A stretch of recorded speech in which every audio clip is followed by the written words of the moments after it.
Thanks, Ross, and good afternoon, everyone. Oh, pardon me. As Ross says, this will be 20, 30 minutes and then questions. Now, the title was the best, or is, the best preserved city walls in Scotland, obviously referring to Stirling City Walls. And someone pointed out that perhaps that's not the best title. What might mean is the best surviving city walls in Scotland. And yes, a slight change of significance, but that is the case.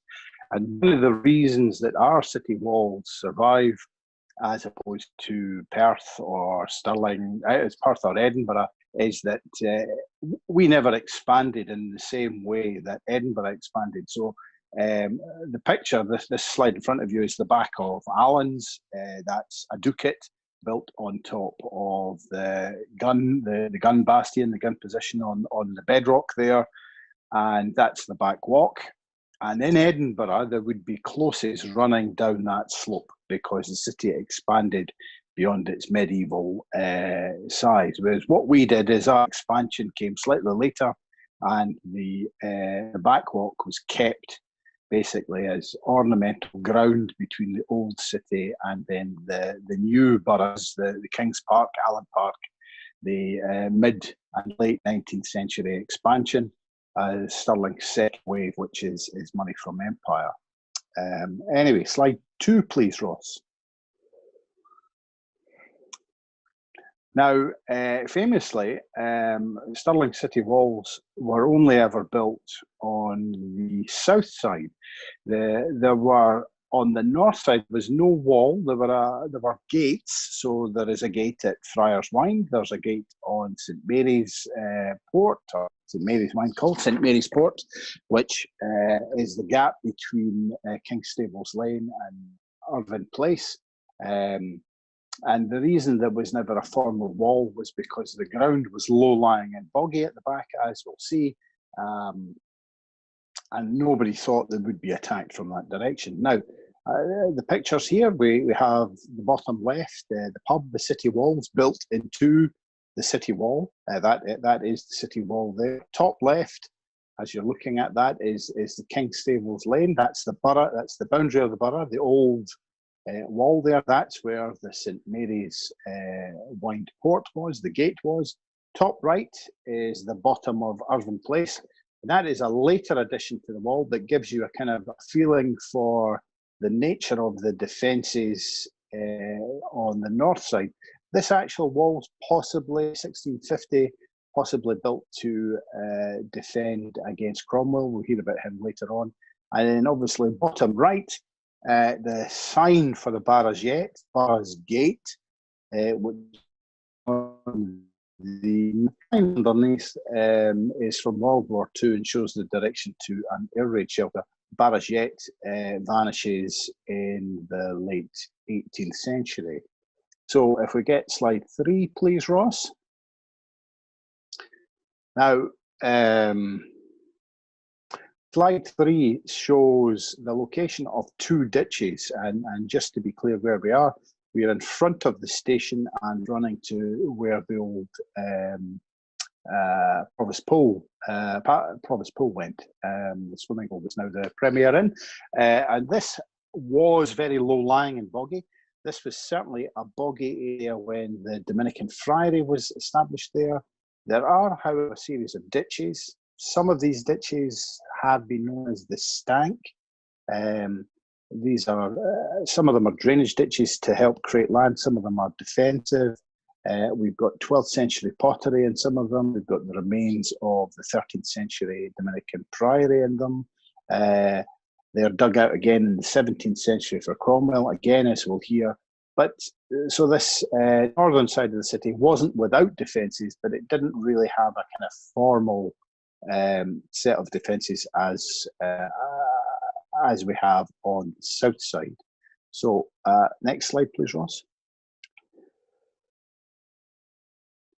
Now, of course, Stirling is on a rock, so it is defendable to begin with. If you stand in the middle of Broad Street and you just think about how steep the ground is to the north, the south, and the east, then the castle is to your west. However, the formal city walls are connected to Henry VIII. Now, Henry is quite a bullying, dominant character, and actually outlived. Well, does he outlive? His spans 3 Scottish monarchs. So James IV marries his sister. James V is his nephew, and Mary Queen of Scots is his great nephew. Now, James IV obviously dies at the Battle of Flod, 1513. I was going to say 1518, 1513, and that's to open up a second front to hamper Henry VIII's invasion of France. James V dies of some kind of nervous attack when Henry VIII is trying to force the Scots to accept Protestantism, and of course, James is Catholic and has a French Catholic wife. On his death, the infant Mary Queen of Scots is I'm going to say available. I don't mean available, but certainly as a target for diplomacy from both France and England. And Henry VIII decides it would be a jolly good idea if she marries his young son, Prince Edward. And when the Scots refuse, Henry invades. Bit of a pattern there. This is a process called the rough wooing. And what we have here in the accounts from 1547 is the sums of money spent to build a wall to deter Henry VIII's invasion. So a significant undertaking. But you will note within the phrase there, it says for building, strengthening, and upmaking the walls. So there is possibly some kind of earlier wall there. We're not quite sure how to unpick the walls. They've never really been properly studied in a formal academic map. And to a certain extent, I hope that we might do this in the future. Right, slide 5, please.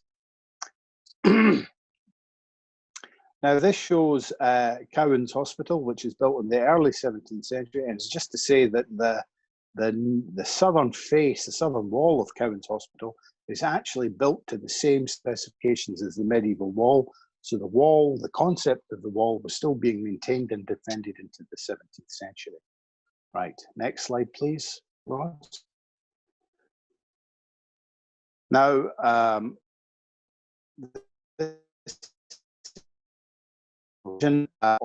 he actually makes two attempts of invasion. The first one, he decides not to because he thinks Stirling's walls are too significant for him. He does come back, or rather his general Monk comes back, and he invades and takes over, or rather the castle is betrayed to Monk, but you can see the indications of that siege, Monk's siege of the castle, the service stone, the pock marks on the Church of the Holy Rood, and probably the pock marks on the Cambus Abbey Tower. In response to this, we have a couple of things. The first is an attempt by the provost to cut costs and offers to buy anybody a drink that expands the ditch. So that ditch that we saw earlier, the stank, this doesn't really work, and he has to spend some money. So we get the ditch is extended, and several people argue that the wall possibly running down from King Stables Lane down to Irvine Place that we saw. Here we're on the top of the wall here, which has been levelled and raised again with a brick element. We think this is probably the wall built to strengthen the defences against Cromwell. And this of course, this portrait of Cromwell shows him with warts, because he wasn't a vain man, and that's, of course, where the phrase warts and all comes from, because he didn't want the portrait to hide his face because he wasn't vain. Next slide, please. So, obviously, if you have a wall, you need to have a fighting platform from which to fight. And you can see this woman standing here. She's leaning in a crenellation. These are actually from York. And you can either have a fighting platform on the wall, so the wall is big enough for people to fight on, or you can have a timber platform to the rear of the wall, which is what this bottom feature is. I couldn't find an actual proper timber fighting platform on a wall, so I did a garden feature from a garden catalogue. However, you will have spotted in the references to the wall that there is mention of a foot gang at the south wall. So we think that there is a timber fighting platform behind the stone wall, and that's how the wall was utilised by the troops. Next slide, please. So this is a military survey from the middle of the 18th century. It was undertaken in the aftermath of the 45. We're going to look in more detail at this. I mean, it's a jolly good map. This is available from the National Map Library's website. There are some issues with it. It's not as entirely accurate as you might think, but there's lots going on there that's quite good. You can see the Barras Yet. We can see where the Black Boy Fountain is. You can see a little is it a JLS at the far right hand side. You can see the town mill pond.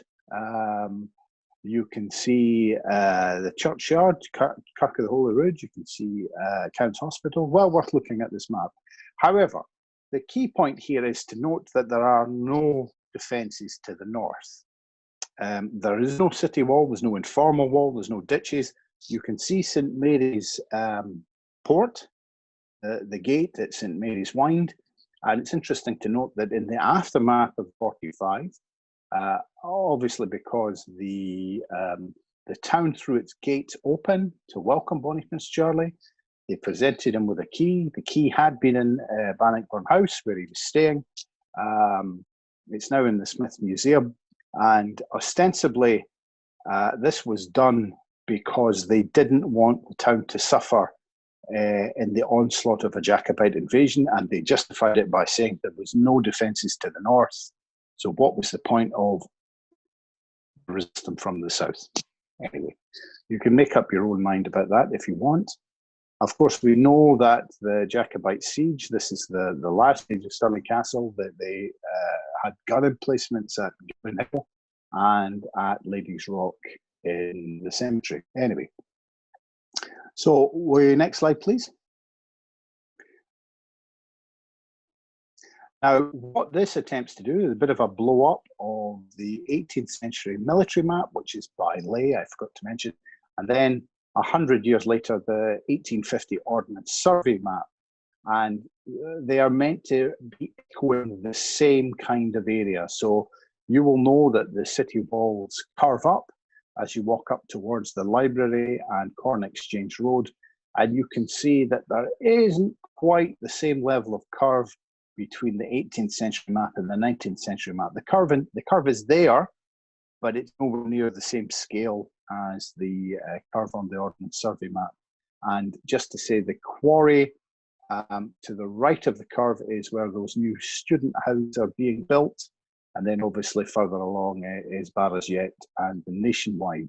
And you can see on the 18th century map that the Barras Yet is still there. That's the corner where the Nationwide is, and then the sweet shop, which is now closed. So there are problems with this 18th century map. It's not quite as accurate as it might be. Right, next slide, please.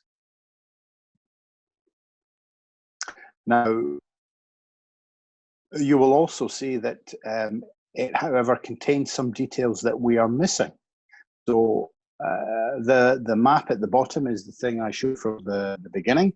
And we can see that Lay's map above shows a section of wall around the cemetery. Now, we know that the cemetery was walled. We know that the bulk of the wall around the cemetery was actually demolished in the middle of the 19th century when the Valley Cemetery was created. Links between the medieval cemetery and the Valley Cemetery were linked, and you had one grand hole. The western end of the Old Town Cemetery is later. None of the graves there are earlier than the 18th century. So there's a lot going on. However, it's very clear that the military surveyor in the 18th century considered that the wall around the cemetery a military asset. And you may just be able to see a small gun emplacement. So we're going to come back to this again. If you look at the wall on the 18th century map, you will see a series of little indents, little divots, little projections outwards. There's obviously the circular one for the bastion at Allens, but there are a lot more of them. These are gun towers, gun emplacements, and what they're meant to be doing is firing platforms.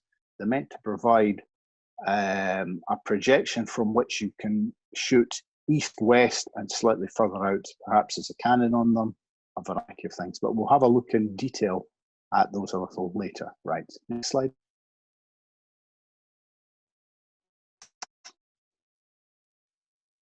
Oh yeah, I haven't done that myself. So this is the only real picture of the walls in their kind of pomp and ceremony, as it were. This is a 17th century painting. It's in the Smith. It's very good, actually, because it shows you the castle and the kind of setting of the castle to the town. And it's worth noting that you weren't able to see the town, see the Church of the Holy Rood, but you're not meant to see the town from the castle because it spoiled the views. And you can see the wall there. You can see at least 2 towers in the wall. You can see the raised nature of the Old Town Cemetery, and then the drop between the castle and the cemetery, the valley, very, very prominent. It is a bit odd. It doesn't show the King's Knot, for example, or it might show the King's Knot, but not in a form we can recognize. Right, next slide, please, Ross.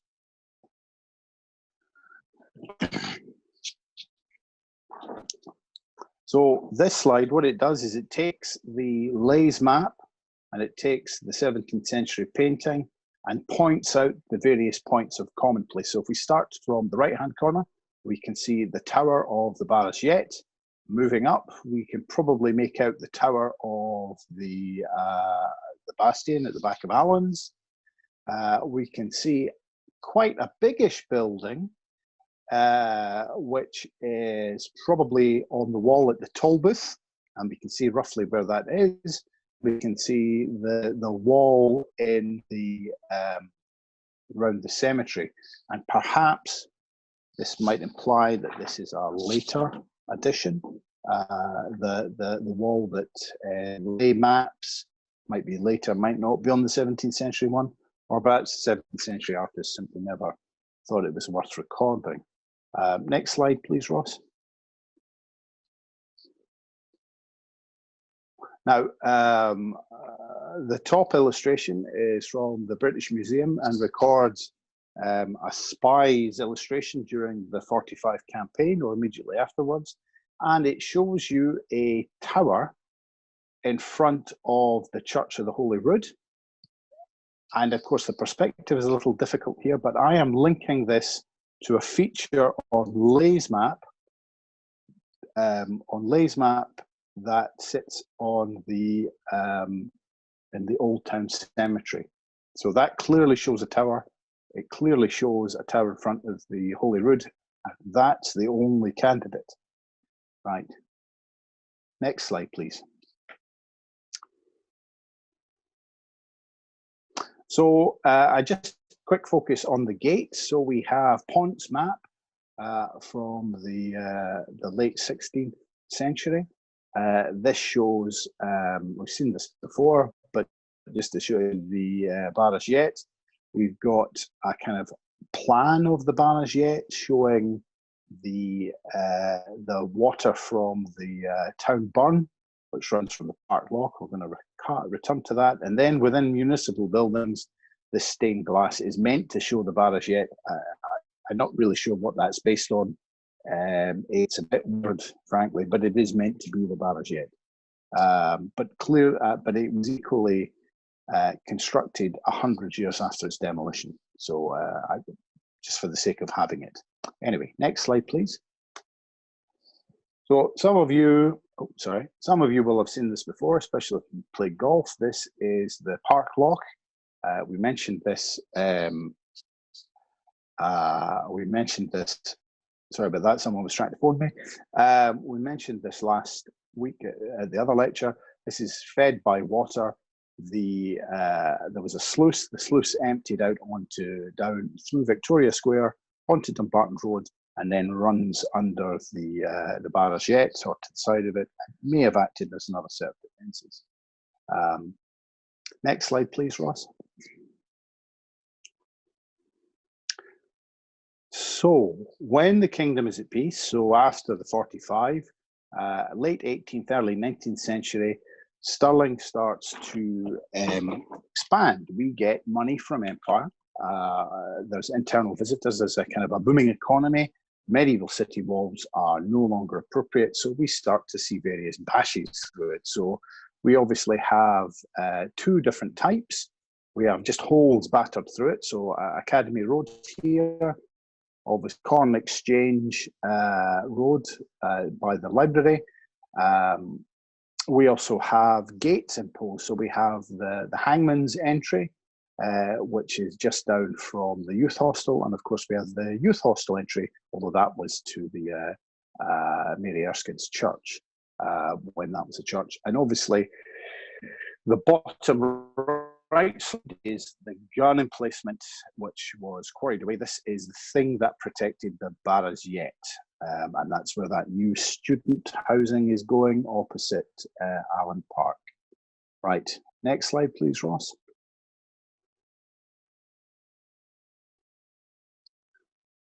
So there is, I slightly fibbed earlier. I said I felt that most of the wall is defended by a timber platform that you climbed up. There is one fighting platform. This is to the back of the library. The slide on the left shows steps. I believe these are the only steps left on the city wall. These take you to a platform. I think this is a fighting platform. The crenellations are gone. The wall has been lowered, and as I say, this is the car park to the library, and you are welcome to wander in that, but you just have to be careful, avoid the cars. Right, next slide, please, Ross. Now, slightly further along, this is next to just down from the city walls, and again opposite Allen Park. You can see three gun loops here for cannon. And I've put a white line here to indicate the horizontal levels. In fact, you can actually see four. So there's a fourth one around the corner. I don't think these work unless there is a timber platform with multiple levels on it. I don't see how that works. Unfortunately, we can't get behind it. That's one of those spots that's almost landlocked. I have tried, and I will continue to try. Right. Next slide, please, Ross. And just to make the point, this is if we take Lay's map, you can see that there is a kind of one of these interns from the city wall, and there is it creates a vertical, or rather a kind of an angle, and we can see that corresponds to the intern at the student housing. We can see the gun loop there, and we can see that that gun loop must have been used to fire cannon to anybody approaching the barragette. So next slide, please, Ross.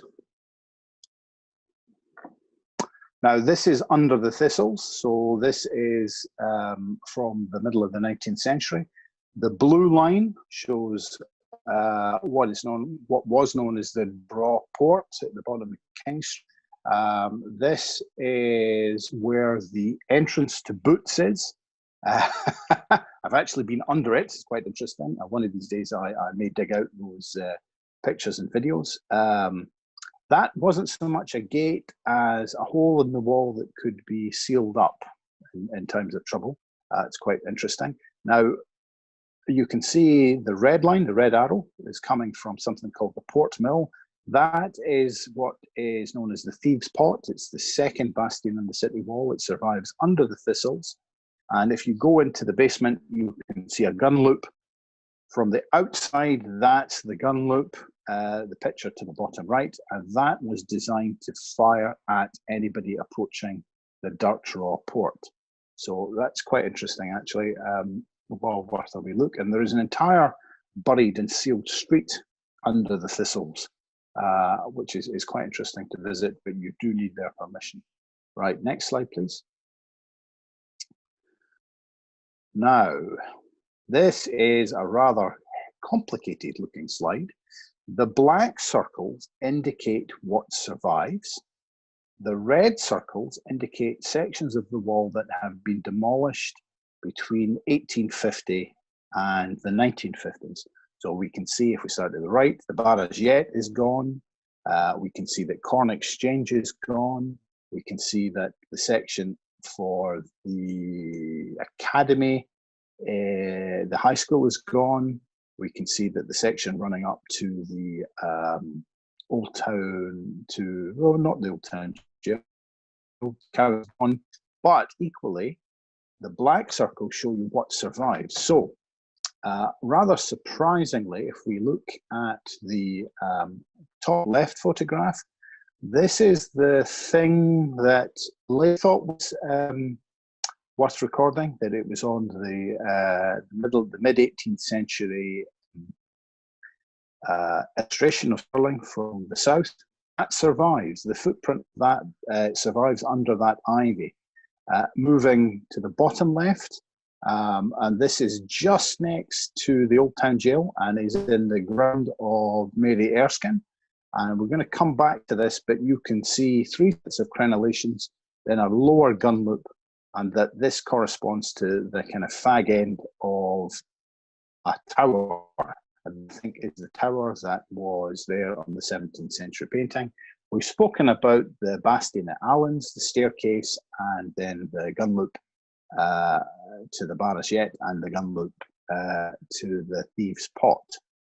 So next slide, please, Ross. So I had actually walked past this several times. I realized that there was something there. So if we take a look at the slide to the right, we can see the doorway to Mary Erskine's, to the youth hostel. You can see that there's clearly a building of some description there. It projects out from the wall. I think this corresponds to the building on the 17th century illustration. You can see the arrows running backwards and forwards.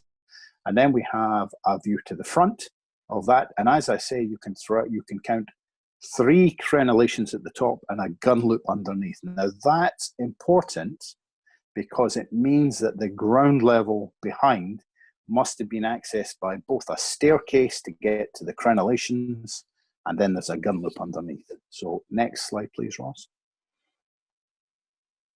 Now this moves to the interior, to the back of the youth hostel. You can actually see that this is the cemetery for Mary Erskine's, but you can see the inside of the building. You can see the 3 sets of crenellations. You can see what may be a fighting platform. I'm not actually certain. I don't think that's big enough to fight on and to fire guns. So I think this is probably more likely accessed by a timber platform, which of course allows a lower gun loop, for guns to fire under the crenellation, so that you've actually got 2 fighting platforms in this section of the wall. As I say, I think the section of the wall relates to a gun emplacement, a bastion, something of that kind. Right, and the final slide, please, Ross. And the final slide just shows you the gun loop and 3 details of the gun loop. So the top right shows you the gun loop from the outside, then the other 2 show you the gun loop from the inside. And actually you can see the top left photograph shows the V for the gun loop and actually what you're looking at is the lintel for the gun loop. And then just in front of the lintel, you can see that the wall is wider, and this would allow the cannon or the gun or whatever is being fired from this through this gun loop to move left and right, and thus to increase the firing range of the defenders. Now, assuming all things are equal and we don't have COVID, I am attempting to gain permission to dig here. The council own this ground, but it is leased to the youth hostel. So I'm going to try and see what the youth hostel have to say about that. However, I will keep you all posted. And down the line, should we ever get out of COVID, I will probably lead some kind of guided walk in September or October around the city walls. Anyway, thank you very much, ladies and gentlemen. I hope you enjoyed that, and please let me know if you have any questions. Fantastic, awesome. Really enjoyed that, Murray, as always. If anybody would like to unmute themselves to give a round of applause, please do so now. Right. Thank you very much. So as always, we'll open up to questions.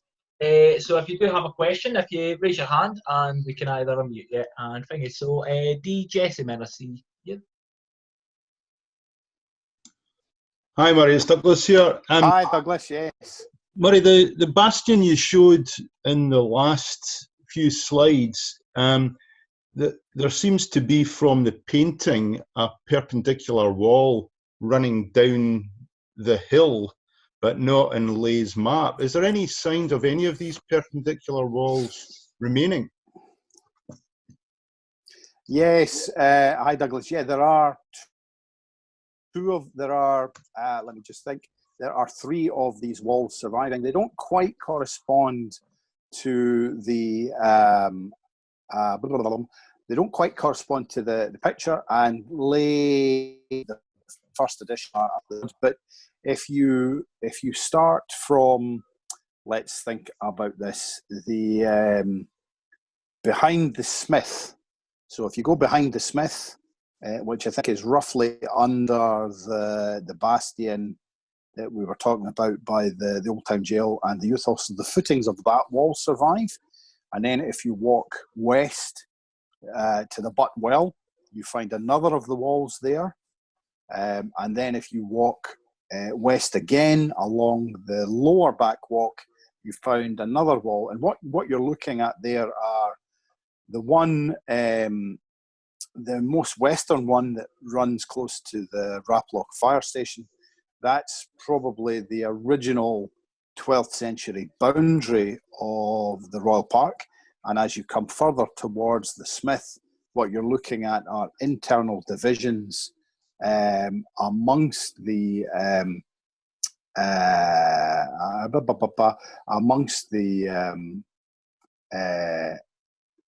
Royal Park for various economic purposes.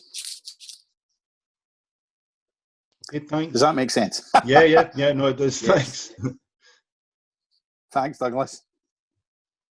Very much. If anyone else has a question, just raise your hand, or you can pop it in the chat if you have not got the video feature enabled. No. Oh, sorry, I missed you, Stuart. How's that? Can you hear me? We can hear you lovely, yeah? Yes, hello. Hello there, Murray. When I was a boy living in Stirling, you see the Mary Erskine back gate, and just up from there's that outcrop, and as you can see in the painting, I was always told that was the remnants of the old Trades Hall. You know, and that's when Academy Road, the old Trades Hall, was built using some of the city wall at the back, just at the end of Academy Road. Have you came across that, the old Trades Hall? Because it seems to me that the painting, that's the location of it. Yes. Now we might have to be the painting. The painting is an indication. So the Trades Hall is at the back of, is under the what's currently the Stirling Highland. It was definitely there because that was the site of the Whitefriars. The Whitefriars were bought over after the Reformation by the Spittal Trust. The Spittal Trust, then there was a guild hall. There's a later the hospital, which has also become the guild hall. Now that guild hall is still there, but the thing I was pointing, the basting I was pointing, lies between the Spittal Trades Hall and the Cowans Guild Hall, if that makes sense. So that but at the moment, I don't think anybody has ever really thought of that as a military elementary wall, and anybody's recorded it as such. So And while everybody that's walked the book knew there was something there, I don't think anybody has formally recognised it as a novel, as an integral part of the military function at the city wall. So it's actually quite cool. Thank you. Very much for that, sure. Got a question here, Murray, from Sheena. She's asking, where is the stained glass window in Barragette? Right, that's currently what is now code base.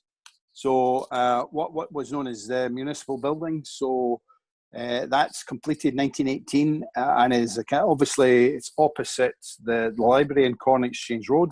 The outside is a wonderful celebration of Stirling. So you have Bruce, Wallace, Mary Queen of Scots, Cowan, Spittal, the Abbot of Inchaffrey celebrated. Within the building, there are memorials to the Argyll and Sutherland, and there are also stained glasses. The stained glass, from memory, the main one shows the signing of the borough's status, or the renewal of the borough status by Alexander the Second.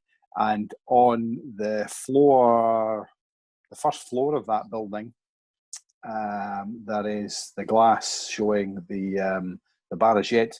You can see it from the outside. So if anybody knows where the Cat Cafe is, if you go past the Cat Cafe and look at the rear of municipal buildings on the back walk, you will see the various stained glass, but I think you'll need binoculars to see the Barragette one. And there's a handful of other bits of stained glass, but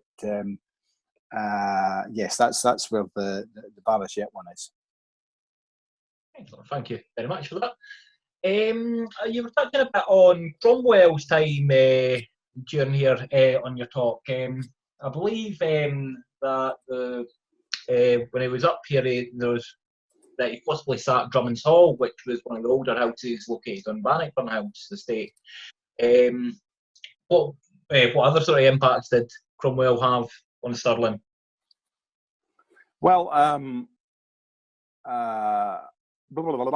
obviously the Cromwellian regime, they're there for 10 years, so there is a number of impacts. There's religious dissent. One of the more novel aspects is the number of witch trials in Scotland halves, because there's a greater sense of law and order imposed.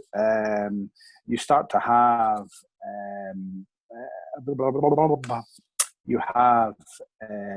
great religious freedom, greater debates. There's actually a debate in the streets led by James Guthrie with Cromwellian troops. One of the more interesting things about the Cromwellian period, middle of the 17th century, this is where sectarianism as a word comes from. And what that really means are multiple sects, multiple interpretations of Protestantism. So you are looking at, these really are religious wars. It's wars between Catholics and Protestants, but also between Protestants. So Charles I has his head chopped off. Charles II is declared the King of Scotland, England, and Ireland by the Scots Parliament. And at this point, Scotland it might be best described as a theocracy. The Kirk backs Charles II on the basis of his signing up to the National Covenant, guarantees religious freedom for the Scots Kirk. The Scots then invade England. This leads to certainly the Battle of Dunbar. We lose. There is a novel, the army has a novel interpretation that they will win because they are the most just. So they got rid of all their military leaders because they weren't holy enough. The army was ill prepared. The troops were starving. And these guys faced Cromwell's army and were promptly defeated. Many of the soldiers were captured and sent to the colonies. Now, I'll be very careful here, for indentured servitude. So this was a form of slavery. and this was a form of slavery that was time limited. And I'm loath to comment on degrees of slavery here, but this is distinct to Black African slavery in that the Scots and Irish sent to the colonies to work in the plantations were sent for a specific period of time, after which they were free. Black Africans there was no end to their slavery. Their children would be conceived in bondage and born in slavery, born as property. So there is a distinction to be made there, and of course we're obviously dealing with the upshot of all of that at the moment. But there was a tremendous impact on Scotland, a tremendous impact on Stirling. But as I say, there was a greater sense of law and order because the number of witch trials halves across Scotland during that 10-year period of the Commonwealth. Oh, well, sort of well in knowledge as always, Murray, on all these things. I guess try to catch you off guard, but it never seems to work. No. Oh, well, I mean, I don't know if you would, but that's quite interesting getting into like what's happening today when we look around. But again, it's maybe a bit off subject here. But a tricky topic to deal with. Absolutely. Is there any other questions around the room? If you have a question, either raise your hand or pop it in the chat. Oh, sorry, we've got Jim there. There you go, Jim. Oh, Murray. You were Hi, Jim. both on about Cromwell there. When I was working on, when I was metal detecting across the other side of the Forth on Lord Elgin's Grand and his son's Grand, I found material that was from the Cromwellian period and must have been brought up, came powder holder and other, that sort of thing.